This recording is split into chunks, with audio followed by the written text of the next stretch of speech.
Ayon, good morning, good afternoon and good evening sa inyong lahat mga katutay. Hindi na ako magpapaligoy-ligoy pa.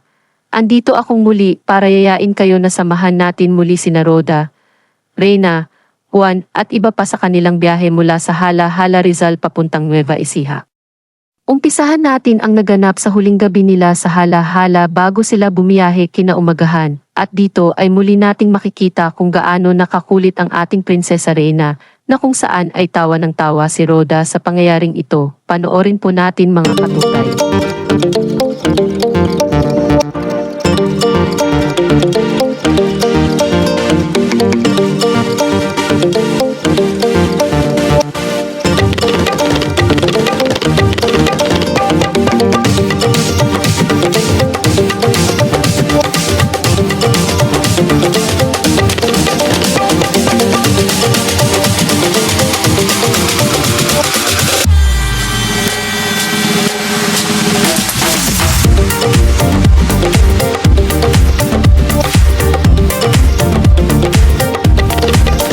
Hirap buhay ito. Nahihilo nanonood sa inyo. Da.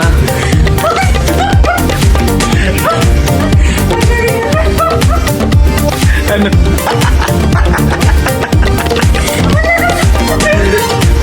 Kabate. Ay, nako. Ayon, kakaiba na rin talaga ang kakulitan ng ating prinsesa. Sobrang nakakatuwa na talaga siyang tingnan. Kinaumagahan ay handang-handa na silang bumiyahe ng malayo-layo at habang naka-LS si Roda ay kinausap niya ang prinsesa, ngunit ito ay tulog na pala sa likurang upuan ng kanilang sasakyan. Good morning sa ating live viewers sa web. Ayan, biyahe po kami papunta ng... Saan tayo pupunta? Nueva Ecija. Good morning. Ayan, Nueva Ecija po. Pupunta po kami Nueva Ecija. The selling. Good morning po. Good morning, good morning, good morning. Rina, padamihan tayo ng good morning. Rina, Tulog na. natulog. Sobrang smooth naman ang naging paglalakbay nila hanggang umabot na sila sa boundary ng Quezon City at North Caloocan ay dito na sila inabot ng matinding traffic dahil sa kasalukuyang construction ng LRT7 na talagang nagiging dahilan ng pagkakabuhol-buhol na trapiko. Pero malaking ginhawa naman ang maidudulot nito kapag natapos na ang napakalaking project na ito. Kung saan ay dumugtong sa dulo ng MRT North EDSA Station at babaybayin nito ang kahabaan ng Commonwealth Avenue hanggang Quirino Avenue at aabot ito hanggang San Jose del Monte sa Bulacan. Dagdag kaalaman lang mga katutay, ang proyektong ito ay nagkakahalaga ng 79 na bilyon peso. At nagbabalita dito po sa lugar ng Caloocan mga kaibigan. Na traffic na po kami dito at tuloy mo na, ikaw na. Sa iyo yan. Bilisan nyo, nakalive ako para may Kina nga po intro. nakalive na po si Roda Mix Vlogs. Ay dito na po tayo sa lugar po ng bahagi na po ng lugar ng Caloocan. At maya-maya po nasa bandang na po kami ng SM San Jose. So yung mga kababayan po natin, Bilis shoutout lang sa ng inyo biyahe, po sa mga taga San Jose. At syempre po, salamat din dahil walang traffic masyadong pa. Kaya pong Friday is holiday, no? Sama natin sila, Miss Lordine Magalpok Vlogs, yan, Mr. Ron Official po. Bonso Orina, ay di natin pwede ipakita at wow. kahit boys na lang po, hello po daw. Okay ka lang, Bonso? Siyempre po, ayun si Kuya Nelson. Hey, shout out. Imbis na ikot po ng camera pa kaliwa, apakanan na lang. Ayan po. Shirley Raduban.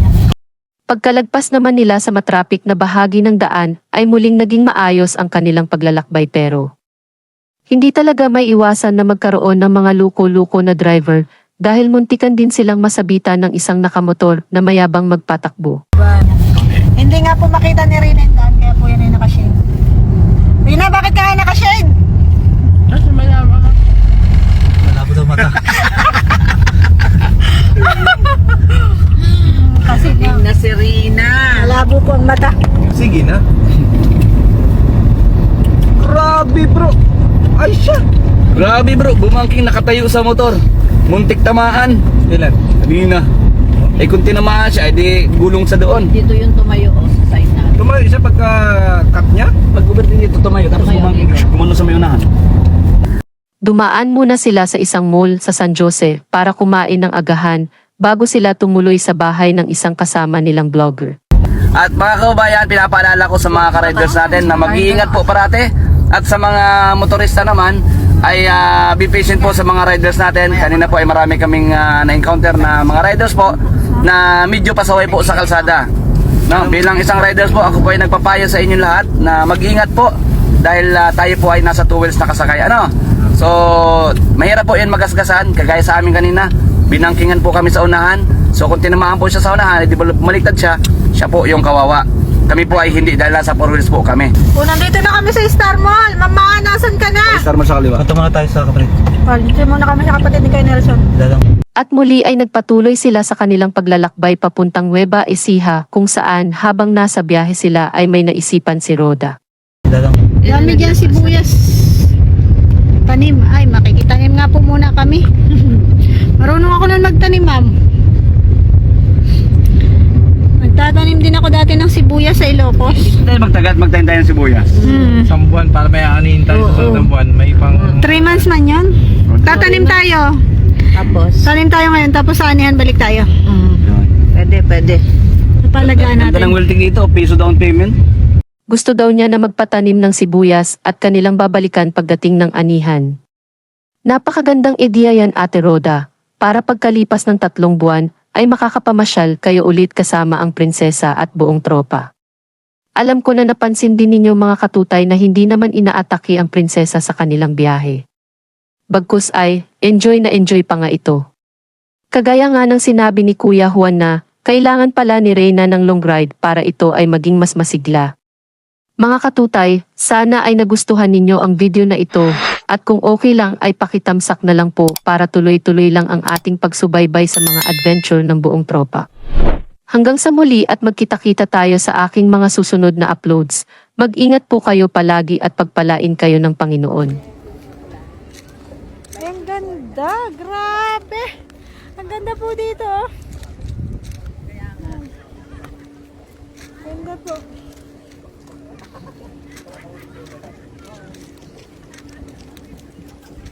Ayun pang overlooking, ang ganda. Ayan po yung araw, papalubog na. Ganda rin ah. Ganda oh. Papalubog na po yung araw oh. Kain ka na, mapo ka dyan. Dito ka. Latag mo yan.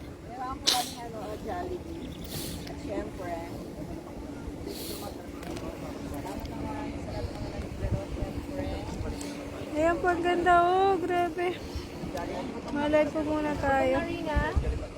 Ayan po ang windmill.